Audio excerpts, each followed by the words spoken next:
سنگ ابی جہل۔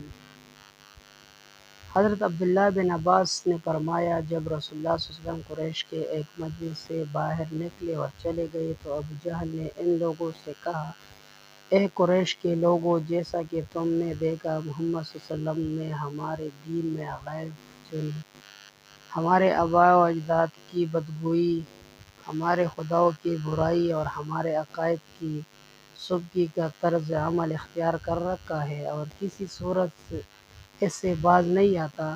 میں اللہ تعالیٰ کی قسم کھا کر کہتا ہوں کہ کل میں ایک ایسا پتھر لے کر آؤں گا جسے وہ اٹھا نہ سکے، پھر جب وہ سجدے میں سر رکھ دے گا میں وہ پتھر اس کے سر پہ دے ماروں گا۔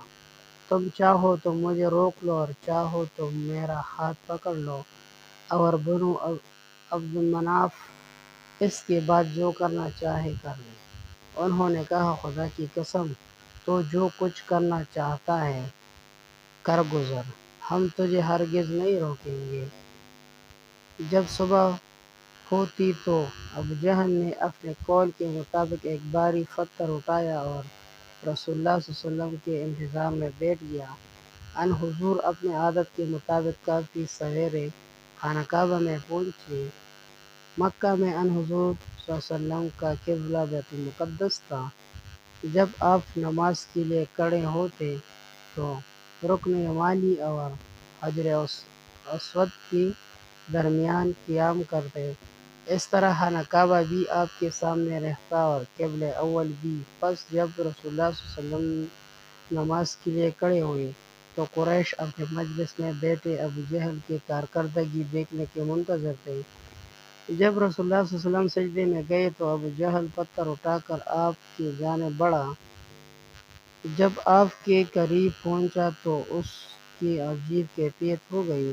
وہ شخص خوردہ پیچھے پلٹا، اس کا رنگ اڑا ہوا تھا اور گھبراہٹ اس کے چہرے سے نمایاں تھی۔ پتھر اس کے ہاتھوں سے گر پڑا اور وہ کانپنے لگا۔ قریش کے لوگ اس کی طرف گئے اور اس سے کہا، اے ابو الحکم، تجھے کیا ہوا؟ اس نے جواب دیا، میں اپنے اس ارادے کے مطابق جس سے کل رات میں نے تمہیں آگاہ کیا، محمد صلی اللہ علیہ وسلم کی طرف بڑھا۔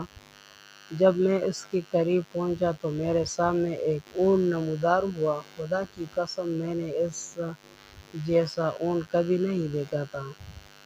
ایسے کوہان، ایسے گردن اور ایسے خوفناک دانت میں نے کبھی کسی اونٹ کے نہ دیکھے تھے۔ یہ اونٹ مجھے کھا جانا چاہتا تھا۔